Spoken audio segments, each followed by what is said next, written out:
samahazo ny tombotsoany na ny mpitatitra na ny commune ao anatin'izany filanjana rendrina vaovao ho an'ny fiarakaretsaka izany. Ho an'ny fiarakaretsaka aloha dia isy ny dokam-barotra izay ho lanjaina ary hoentiny mandritra ny fitateran'ny mpitatitra ny mpanjifa ary rehefa aveo kosa ny commune Antananarivo renivohitra dia azo ny anjara ihany koa.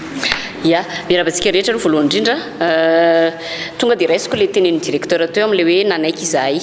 Marina tokoa fa nanaiky izahay ary eto dia tiako hatsidika ny amin'ny hoe tsy misy zavatra tsy vitan'ny fifampiresahana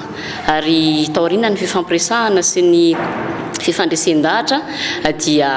nanaiky tokoa izahay ny amin'ny hoe ilanjany ity lanterne vaovao ity. Ny antony dia tsotra ho anay eto anivon'ny FTAR na ny fikambanan'ny taxi Antananarivo renivohitra. Fantatritsika tsara fa olana lehibe ho anay atao anatin'ny taona maro ity resaka taxi tsy ara-dalàna na ny antsointsika hoe taxi clandestin ity. Rehefa nijerenay ilay lanterne naseho an'ny fiadidinan'ny tanàna Antananarivo niaraka tamin'ny prestataire dia hitanay fa ho sarotsarotra kokoa zay tsy teny hoe sarotra be hoe sarotra kokoa ny andikan'izao lanterne izao raha mihoatra amin'ilay lanterne teo aloha ka dia irika iray fomba iray ahafahana zany manadio ny sehatry ny fitaterana taxiville eto amin'ny tanàna Antananarivo izany ity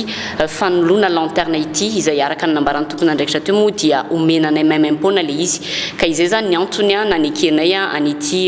tetikasa izay aroso ny fiadidinan'ny tanàna Antananarivo miaraka amin'ny prestataire ity. Etsy andaniny dia nanaiky ihany koa izahay satria misy koa ny teboka maromaro izay nekeniny eto anivony ny fiadidinana tanàna Antananarivo miaraka amin'izao ataontsika hoe fanoloana lanterne izao. Eo ohatra ny fanekenany amin'ny hoe rehefa mipetaka soma tsara io lanterne io dia hoesorina miandalana ilay soratra taxi izay isan'ny tena mampitaraina ny mpikambana ao aminay ny fisiany soratra taxi iny. Eo ihany koa ny amin'ny hoe hoafainganana ny resaka fikarakarana ny licence mutation ana licence satria izany zany dia isan'ny mampitaraina ny mpikambana mpanao an'ity asa fitaterana taxiville ity ka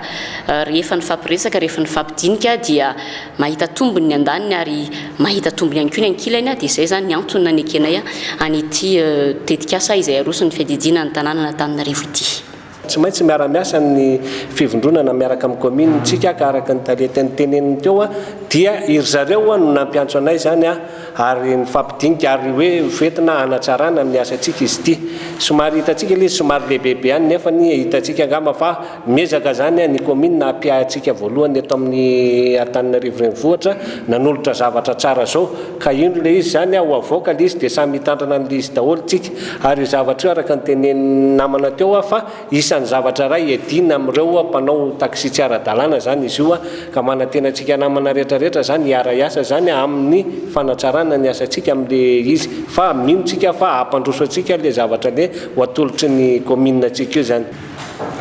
Tany am-boalohany dia nipetraka ny aiabetsaka tamin'ny mpamily taxi zany amin'le fanoloanan'le lanterne satria betsaka ny aya hoe evoaingana mividy lanterne dia visolonay ny lanterne dia nefa notsy ny fampiresahana moa tamin'ny mpandraraha dia raikitra ihany zany fa omena maimaim-poana io lanterne io ary manarak'izay ihany koa dia betsaka ny tombontsoa azon'ny taxi ao anatin'izy io satria voalohany indrindra araka ny efa mivoizin'ireo izay fandimby fitenenana teo dia ny fanafoanana an'ilay clandestin.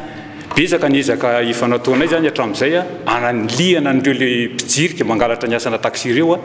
fa tsy foana le izy hatramin'izay ka ty zany anisan'ny antanatohatra anankiray izay tsy ahafahana manao antsony le clandestin satria manomboka eto ny taxiville zany izay tsy milanja n'ity lanterne lehibe ity dia tsy azo hitana antsony le couleur base crème fa tsy maintsy mandoko avy hatrany ny fiarany izay tsy manana n'ity lanterne lehibe ity. Manarak'izay ihany koa ity lanterne lehibe ity zany dia tsy mba ohatra le lanterne kely teo aloha izay tamin'ny fotoana nizarana iny dia nalaza mihitsy ny fanaovana opération lanterne fangalana lanterne sy fivarotana lanterne teto Antananarivo amidy 500 000. Ity lanterne ity nefany tsy azo angalarina tsy azo ataon'izay intsony satria misy hologramme io ary misy piso miaraka amin'io zany hoe ny fiara izay misy an'ity lanterne ity zany dia natokana ho an'ny fiara anankiray io enregistré daholo a visite technique ny assurance ny adresin'ny tompony ny adresin'ny chauffeur mombamomba n'le fiara rehetrarehetra amin'ity lanterne ty dikan'izay raha misy tia hampiasa n'ity lanterne ity zany amin'ny fiara hafa